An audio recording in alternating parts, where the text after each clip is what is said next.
Thank you so much. Great. My name is Siddhant Agarwal. I lead developer relations for Asia Pacific at Neo4j. That's what I do for my bread and butter, to feed myself and my family as well. That's my passion. That's what I've been doing for over a decade now. DevRel and communities. I spent almost the entire of my career working specifically with the Indian developer ecosystem. So today I'm going to talk about what are some of the best strategies for the global DevRel team to take from this Indian developer ecosystem. What are things that worked well?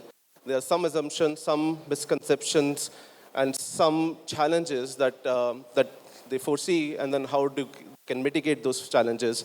And moreover, I see them as an opportunity to do more things in India. So that's what's going to be this entire talk about. Before I move on, a quick show of hands. How many of you are DevRel professionals here? Awesome, great. How many of you want to be a DevRel professional or aspiring to be a DevRel professional? Anyone? Okay, couple of you. What are the other categories? Software engineers? Okay, awesome, great. We have a good crowd, that's awesome. It's good to know that software engineers are also taking interest in DevRel as a domain. I was checking out one of the videos, one of the past videos from another DevRelCon. Interestingly, and from my career as well, DevRel as an industry, as a domain, it's not that new as compared to software engineering world. Probably 15, 16 years old, or roughly 20 years, not more than 20 years is what I can definitely say. But this craft is, this particular domain is definitely emerging out to be one of the most exciting and most interesting domain for either the software engineers, aspiring entrepreneurs, even graduates as well. Everyone wants to get into the shoes of a DevRel person, of a community person, and then take a leap of faith, be passionate about community, put on that community mindset, community hat, and then work with the growth of the developer ecosystem.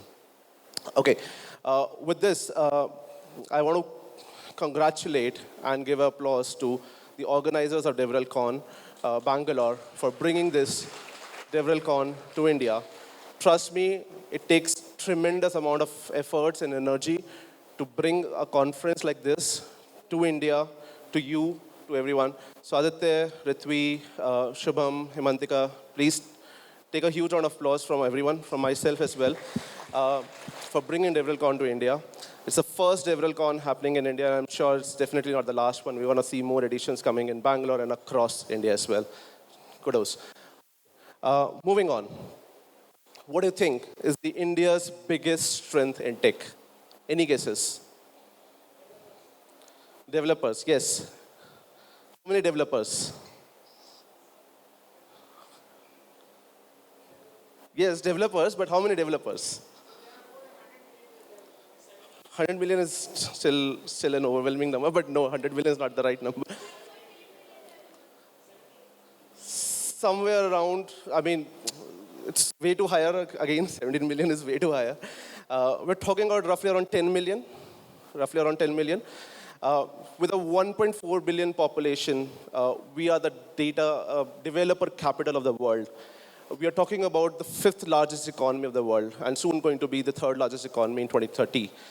We're talking about 6 million plus developers, and I said it's roughly 10 million. This is a little older stat. So 6 million plus software developers, taking an average out from everyone. And it's a home to 1 million plus startups. And 2 million engineering graduate out annually. But foremost important thing is, it's the largest open source contributor to a global roadmap. We Indians contribute a huge amount of, we make huge amount of contributions to the open source world. The numbers are testament to itself, to the entire messaging. So what I'm going to do is, I'm going to take you through my journey of what I did, and then take you through my challenges, my learnings, and then move on to the actual part where I'm going to talk about the strategies for the global DevRel team. So born and brought up in Delhi, the capital city of India. Studied there in my school days, and then went on to study my bachelor's in computer science engineering from University of Petroleum and Energy Studies. For the references, I've taken the older logos just to relate back to the past when this was the logo of my university. And then the bunch of logos that you see coming forward is also the older ones as well. So I went on to study at UPES, Computer Science Engineering, in Dehradun. Now, the interesting part was in Dehradun, there were no opportunities. There were no communities out there. I went there as a computer science enthusiast, but then how do I upskill myself? How do I grow further? And there was nothing out there. I mean, today there are communities, but back then, I'm talking about 2011, nothing was there. So what I used to do is, I used to come back almost every quarter to Delhi just to attend meetups by GDG New Delhi. So thanks to GDG New Delhi back then I was able to learn more about Android. I was able to learn more about Google Ads back then, how these things work. And GDG New Delhi gave me a good learning opportunity, learning platform. But the journey didn't stop over there. I wanted to get the experience to be on the other side of the table as well. I wanted to organize these events, these workshops. So I tried bringing GDG to Dehradun, but failed. I mean, back then, they were not focusing on Dehradun as a city. They didn't want to bring it to Dehradun. So the application got rejected multiple times. And then eventually, I got to know about this amazing program called Google Student Ambassador. Has anyone heard of this program? I'm guessing one person is gone out now. Are you a GSA as well? Okay, sorry. My bad, I don't remember too many people from my batch as well. A couple of you, I remember. Which batch? 2021. 2017. Okay. I think that was the last batch of GSA, if I'm not wrong. So this program came into my attention, Student Ambassador program, and I thought let's apply. Let's see what happens. I was not afraid of the results, so I applied. Eventually became a Google Student Ambassador back in 2014, and then started acting as a liaison between my university and Google, educating developers. I used to learn myself about Android, Google Ads, Google Cloud, and then want to give back to the community as well. So that's where the journey actually started off, giving back to the ecosystem, giving back to the developer community. Moving things forward, like a year later, I went on to work with IBM as a Java technology engineer.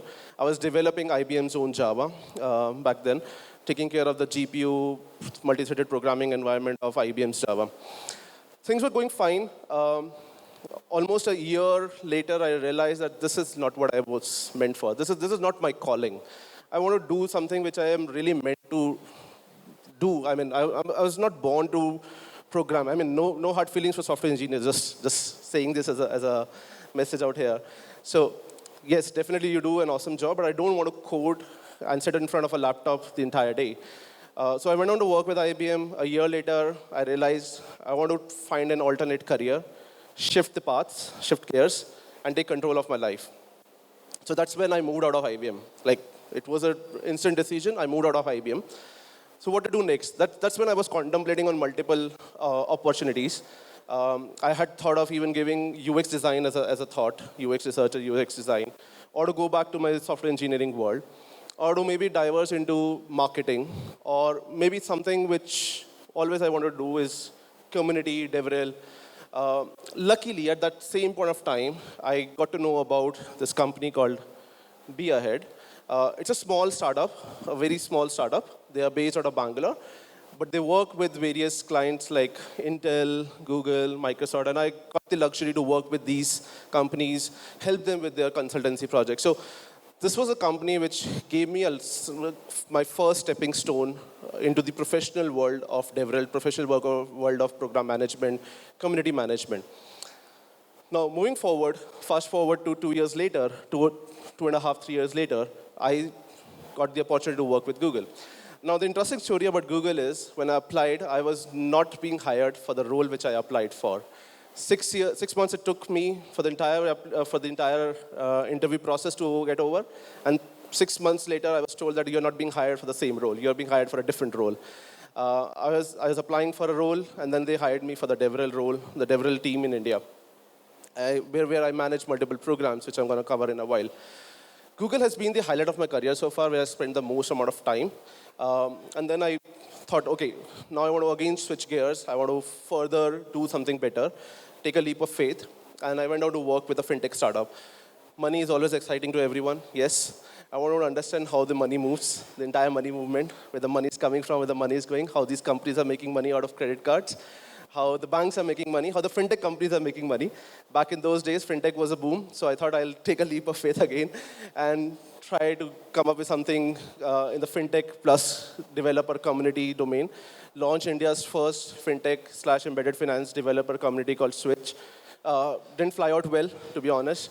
A year later, I realized that fintech is not meant for open source world. It is super closed. It's very restrictive. And then I eventually thought, okay, let's move on further from here. I can't grow from here. So I went on to work with Neo4j. This is my current company. It's a graph database company, one of the leaders in graph database, where I lead developer relations for Asia Pacific. So I take care of India, Singapore, and Australia as the major countries, and then there are a bunch of smaller countries in Southeast Asia that I take care of. So while all of this professional work was happening, you must be wondering, like, I mean, you're still on the other side of the table. Why do you care? I do care because I've been always contributing to communities throughout the entire professional journey in whatever capacity I could, as a volunteer, as an event organizer, as an organizer as well as managing these communities or giving talks. The latest is the Google Developer Experts program. So I was managing this program back in Google, and now I'm part of this program where I'm contributing to the developer ecosystem by giving my talks in machine learning and generative AI. All right. Now, as I mentioned, Google has been the highlight of my career. I'm going to just putting it as a disclaimer to everyone. Whatever I share, it's not related to Google or to Neo4j or to whatever companies that I have worked with. While I'm taking references from there, but whatever the thoughts that have been shared are personally mine. These are my own learnings, my own observations. While they do have some references from my previous organization, from my previous companies, but these are purely my own learnings. So I was taking care of Google Developer Groups, Google Developer Experts Program, TensorFlow User Group, third-party developer communities. There was a developer student class program as well. I guess a couple of developer student leads as well who were part of the program as well out here. But the highlight was, and what I felt was a real success for me in the entire journey at Google was Build for Digital India. A very classic example which I felt of local to global kind of initiative. So what was Build for Digital India? This was started way back in October 2019. It started off as a concept note. I just sketched it. I wanted to do something for the student developer ecosystem. Sketched a concept note. I want to run maybe a month-long or a 3-month-long solution challenge, a hackathon of sorts. It kind of got attention from the public policy team. It got attention from Ministry of IT and Information Technology, Government of India. And then we saw 7,000 plus students participating in this entire program, which was massive back then. Google in India had never seen this kind of the metrics back in those days. There were 3,000 plus projects, 15 finalists, and 3 winners. Now, there's another interesting thing in this entire slide, in this entire journey with Build for Digital India was this last one, 3 winners. Any guesses? Anything? Why the winners were interesting? No? Okay. So this finale was executed in March 2020. Does it ring any bells? March 2020? COVID, exactly. Just a week before when we were about to execute our finale, pandemic hit us hard. And we had to move everything from the in-person to an online world. Within 1 week, we pushed the deadline, or we pushed the finale date although, but within 2 weeks, we moved everything from an in-person to an online world. We saw 5,000 plus live attendees, which we were initially capping it to just 400, 500 people, but then we moved it to online and then we saw 5,000 plus attendees. Now, why I say this is a great success story for me is primarily because Build for Digital India took as a case study, and then we came up with this DSC Solution Challenge in 2020 to encourage all the developer student clubs across the globe. So this Build for Digital India was specifically for Indian developer ecosystem, Indian student developer ecosystem, but then we want to take it to the global level. And that's when DSC Solution Challenge was kind of conceptualized. And a lot of learnings from Build for Digital India went into the DSC Solution Challenge, and it's taking a different form now. But the journey didn't end over here. I saw a lot of startups, a lot of finalist projects which are submitted as a finale. They got selected, or they won recognitions. They moved to different heights. They started launching as a startups as well. This is one of the finalists as well. Praveen, he started this company called Mouseware. You can even search for him, Dextroware devices. He started this company, and then last year he won this prize from James Dyson. So he is a regional winner for the James Dyson Award. You have heard of the Dyson vacuum cleaners, right? So he was, James Dyson was the manufacturer, was the founder of Dyson company, and he won this prize from James Dyson. And then there was another interesting use case by Anukai Solutions, the one on the extreme right. So this company built the traffic management solution, which you're seeing also in Bangalore these days, that it detects the traffic congestion on a real-time basis and then switches the lights accordingly. So these are two success stories that I could capture from Build for Digital India. Now, what do you think makes India unique is, of course, the diversity and innovation. We're talking about 20 plus official languages that makes it much more diverse than any other country in the world. And with these official languages, we see a lot of innovation happening, not just in the world of like building vernacular content, but also building vernacular applications. So there are companies like ShareChat, Servam AI, Project Bhashini, etc. They're working very specifically to build vernacular applications or building tools to build vernacular applications. The innovation in Tier 2 and Tier 3 cities is phenomenal. I was just having a discussion with a couple of folks before the start of the conference. Over 50% of the developer population lives in Tier 2 and Tier 3 cities, which makes it much more interesting opportunity for the global DevRel teams to invest further in India. Our Indian developers excel in frugal innovation, and then their instinct of problem solving for grassroots problems is tremendous. The example is, very classic example is UPI. UPI was started to solve a lot of grassroots level problems. I was reading about UPI just a couple of days back. When RBI thought of coming up with UPI, they realized they did some fact finding. It was the time around 2009 when NPCI was formed, and they discovered a stat that over 145 million families do not have any transaction instrument. They can't transact. They don't have any form of banking. And that's when they came up with the limited resources, a small team, and then formed UPI, which is now expanded to over 30 countries. And as I said, there's a passion for open source development, be it your Hacktoberfest or FOSS United, PyCon India, Open Source India. Indian developers love open source ecosystem.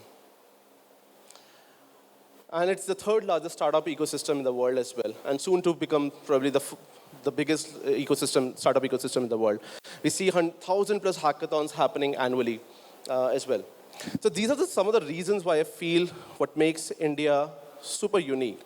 But then, as I said, with these challenges, there are a lot of challenges as well. There are a lot of assumptions as well, mistakes as well, which global development team usually make, which I'm not saying that they're always right or they're always wrong, but there are ways you can mitigate those challenges. And I put that in a DevRel success framework. I call this as a three-step, 3E framework. Educate, engage, and empower. Now, education is something where we say that knowledge is the first step to engagement. Oops, why the image is not loading, I don't know. Okay. So global teams have an assumption that English is the official language. Well, yes, English is the official language. I was talking to one of the attendees how Japanese people are struggling with English. I totally respect that English is definitely a global language, but you can build content, if not in a vernacular content, if you can't build content like your workshops and everything in vernacular languages, you can still build content which are focused on the Indian use cases. So there's a need for building these Indian use case contexts, which has often been overlooked. Second one is the workshops are mostly hosted in metro cities. So all the DevRel teams, and this is a message to all the DevRel teams, whoever is managing within India as well, that most of these workshops are centralized, hosted in metros, but there's a need to host them in tier 2 and tier 3 cities as well. And then collaborate with regional influencers to spread knowledge. So if you can't build vernacular content, then it's better to collaborate with regional influencers so that they can further spread the knowledge. And then provide them with the online learning, online resources to further upskill themselves. Okay. All right. The next one is engage. Now, once you have educated these people, you want to further engage them. That's where the collaboration comes in, because it builds trust and fosters innovation. So you partner with local community leaders like GDG organizers, startup founders, etc. Ignoring the open source potential is definitely a mistake that has to be avoided. So you miss out on the opportunity to engage through collaborative projects. So DevRel teams should start looking at broader open source collaborations with multiple companies as well, who are in this kind of in a similar domain or in a complementary domain. You run hackathons on Indian-specific themes like agriculture, finance, fintech, or healthcare. There's a huge potential in this entire area alone. And then offer hybrid events. So if you can't host your events in tier 2 or tier 3 cities, then start offering them as a hybrid event. Start having a combination of an in-person and a virtual concept. And then offer pathways for these participants to further grow by offering them opportunities as speakers, as mentors, or as program directors, program managers. The third thing is empower. I don't know, there's something with the slides that got messed up. So then once you educate and then engage, then you need to empower them as well. So you recognize these contributions by nurturing local advocates. You start picking in people from the local grassroots level and then start giving them the opportunities. Oftentimes, the global DevRel teams focus on a short-term goals, short-term success, and they run off with one-off programs, and then there is no follow-up after that. That is a mistake that has to be avoided. They often limit the mentorship to the people out there. So you have to build a long-term relationship. You have to start offering them mentorships to, let's say not all, but selected projects as well, selected local projects as well. Highlight and reward Indian contributions to the global project. It's happening, but it can happen more. So global DevRel teams should start recognizing these projects on a global level. And then establish local advocacy programs as well. So these are the three broader buckets that I can talk about: educate, engage, and empower, that the DevRel team should focus on. And what's your role in the India's tech story? You have a greater responsibility. So start thinking locally, but then always think about how I can scale this to a global initiative. So it's totally fine that you're thinking on a local level, but then how do I expand it to a global level? That's something that you need to focus on. Feedback. So one thing that I see kind of as happening as a trend, and I'll not quote anyone and specifically, the feedback cycle is missing. So you do events, you do activities as a DevRel organizer, but then you fail to capture the feedback. Or even if you capture the feedback, you fail to give it to the product or the teams. So that's where the gap is. So you, as a DevRel person, have a bigger responsibility in hand to fill that gap, take the feedback from the community, from the developer ecosystem, and then give it to the product or the eng teams to further improvise on the product. And they value this a lot, trust me. Back in Google, we used to do this a lot. We used to do kind of sit-downs with the developers, a smaller group of developers, a cohort of developers, and then we connect them directly with the product teams as well. So there was a good learning and there was a good feedback sharing that used to happen. Third thing is the community-first approach. So focus on the developer community. While it's always good to put business intent or company's intent first, but then you always have to think that you are in DevRel position. You always have to put a DevRel, a developer or a community at the forefront. Think from their mindset while aligning with the business vision as well. And then diversity and inclusion. So diversity and inclusion is a very interesting topic, which I don't want to go into the depth of it, but just to scratch the surface, it's not about having a men to female ratio in the room. It's amazing, it's great, but what I mean to say is that have inclusion and people from diverse backgrounds as well. People from software engineering to, like within software engineering, let's say from front end to back end to multiple full stack and then multiple other technologies as well.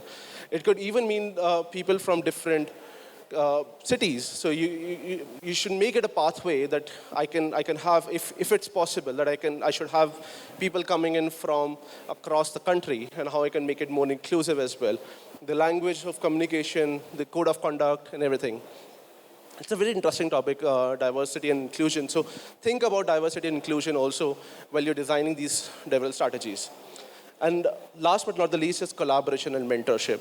So while you're collaborating, it's not just collaborating with other developer communities, it's also collaboration with the other DevRel folks as well. We see this happening a lot in India, so I definitely don't want to discourage that. It's a great thing that happens in within DevRel industry in India, but that has to happen on more frequent basis. And then once you learn, once you grow, mentor others as well. Okay, and last but not the least is the open source contribution. I've been focusing on the open source part about it a lot. So that's it from my side. I will just leave this with you, food for thought. India is not just building for itself, but it's building for the world. So let's make sure that every developer has the right tool, right resources, and right community to thrive. So thank you so much, and have a rest of the great DevRelCon. I'll see you soon.